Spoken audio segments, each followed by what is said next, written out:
This is Triumph's new Street Twin Bonneville. 900cc bike meets Euro 4 regulations, and partly to do that it's got a water-cooled engine. Now you wouldn't know it to look at it, it still keeps the air-cooled fins.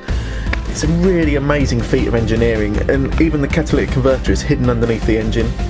Heat shields hide the fact that the downpipes divert into the canister, then come back out through the cans, and the exhaust sounds fantastic. It's got a really great deep beat in a group that sounds really good.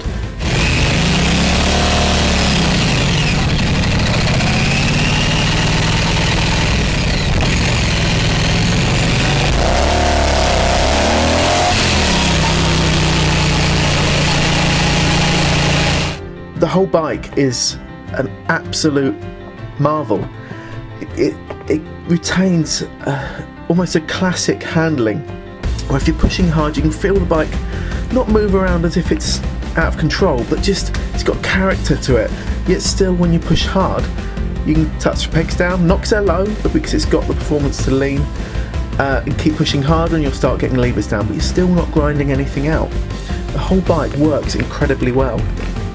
Now, one thing you may already have heard about is that the power is down on this bike compared to the last model, the T100. That made 67 brake horsepower at 7,500 RPM. The new bike makes 54 brake horsepower at 5,900 RPM, but forget about it.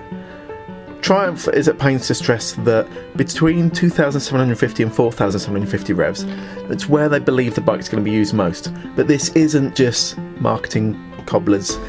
The bike makes now £59 foot, right down at 3,230 RPM, which is really low to get an increase from £50 foot, which on the old bike was made at 5,800 RPM. And it makes for a bike that really does surge ahead, not intimidatingly, but it really has got some real excitement as you pull away, and it's absolutely perfect for what is really an urban bike, yet still is so much fun on twisty roads. I know I'm getting excited about this bike, but it's £7,300. It's great value for what looks so good in its classic style. This is a proper evolution of the machine.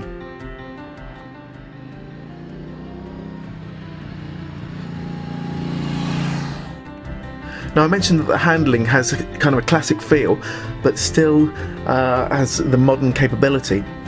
Now, while the suspension I felt was a little bit harsh, it's still good, and the seat isn't a long distance tourer, but it's compared to the bikes you see some of the customised machines in this kind of vein. They're the most uncomfortable sellers you've seen. In comparison, this is your favourite settee, but it is a very confidence-inspiring ride. Now, in town, the really tight turning circle is going to make it very easy to nip about.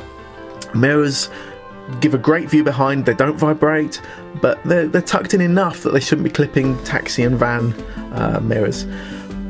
Out on the open road too, it gives you a huge amount of confidence. We were warned before we went out that on the Valencia route, the rain had washed stones across parts of the road, and I did clip some at some point, and the bike just moved fractionally, but because of its low weight and such a small bike, it didn't faze me at all like it normally would. And even pulling away from a gravelly lay-by, the back spun slightly, and it just feels completely easy to ride. Again, that's not though to say that this is a bike for inexperienced riders or an entry-level bike or a perfect bike for newbies. It's all of that, but it's also a fantastic bike for somebody who wants that classic heritage style, but with modern, economical performance. You're probably getting the impression I'm impressed with this bike. I am.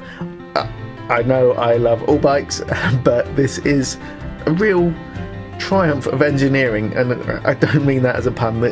Hinckley have done an incredible job of designing this bike, and it deserves to be a massive success.